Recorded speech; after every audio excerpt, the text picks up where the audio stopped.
Izinkanlah saya mempresentasikan tugas saya. Adapun tugas saya adalah tugas dari matkul diagnosa kesulitan belajar yang diampu oleh Bapak Basari MPDI. Pada kesempatan ini saya ingin mencoba untuk menjelaskan mengenai diagnosa kesulitan belajar.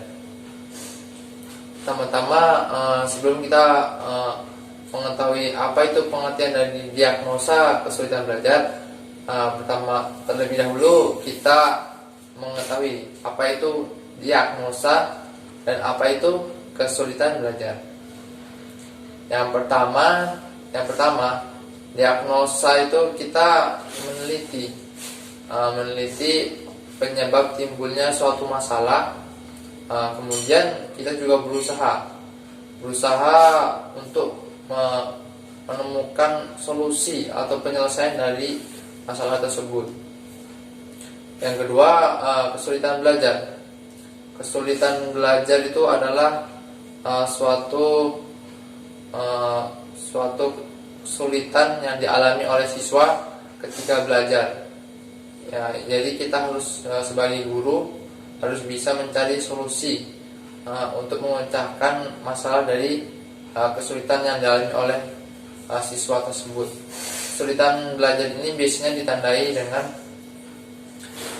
seorang siswa yang terlambat menerima pelajaran, di mana teman-teman yang lain itu sudah bisa, tetapi siswa tersebut dia belum bisa atau belum paham tentang pelajaran tersebut. Oleh karena itu, kita sebagai seorang guru harus mencari solusi apa penyebab dari dia itu mengalami kesulitan belajar, sehingga masalah dia itu bisa teratasi. Selanjutnya yaitu apa itu pengertian diagnosa kesulitan belajar. Jadi diagnosa kesulitan belajar itu kita meneliti apa penyebab timbulnya masalah seorang siswa itu mengalami kesulitan belajar, dan kita sebagai seorang guru harus berusaha untuk menemukan solusi, mencari penyelesaian dari permasalahan siswa yang mengalami kesulitan belajar tersebut. Seorang siswa yang mengalami kesulitan belajar itu bisa kita lihat misalnya saat kita sebagai seorang guru menerangkan di depan. Kita bisa melihat kalau seorang siswa yang mengalami kesulitan belajar itu dia banyak termenung. Di saat kita menjelaskan, dia termenung, seolah-olah dia seperti pikirannya itu mengambang. Jadi kita coba dekati dia, kita beri perhatian yang lebih kepada dia, lalu saat dia sudah nyaman kepada kita coba cari tahu apa penyebab atau masalah-masalah dia, sehingga kita bisa mencarikan solusi untuk siswa tersebut agar dia bisa fokus lagi dalam belajar.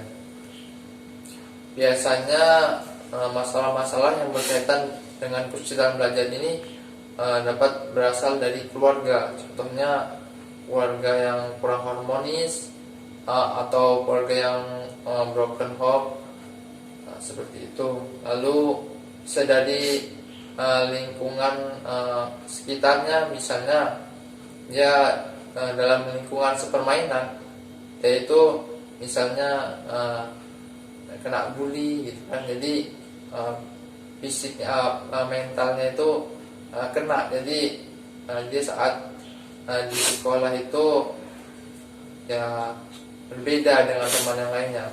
Atau bisa juga di lingkungan sekolah misalnya karena dia kurang pandai dalam bergaul, jadi teman-temannya itu menjauh dengan dia. Jadi teman-temannya itu tidak mau bermain dengan dia, jadi dia merasa seperti diasingkan. Jadi mungkin itu masalah-masalah yang sering terjadi, sehingga seorang siswa itu ketika gurunya menjelaskan di depan kelas, dia tidak fokus saat guru itu menjelaskan materi pembelajaran. Apa dampaknya kalau siswa tidak fokus saat guru saat guru menjelaskan materi pembelajaran di kelas?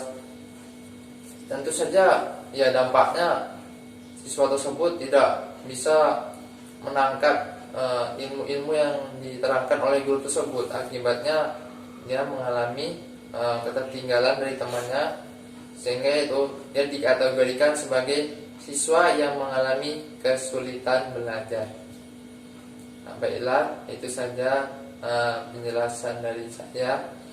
Apabila ada kata-kata yang kurang berkenan, saya mohon maaf. Akhirul kalam, wassalamualaikum warahmatullahi wabarakatuh.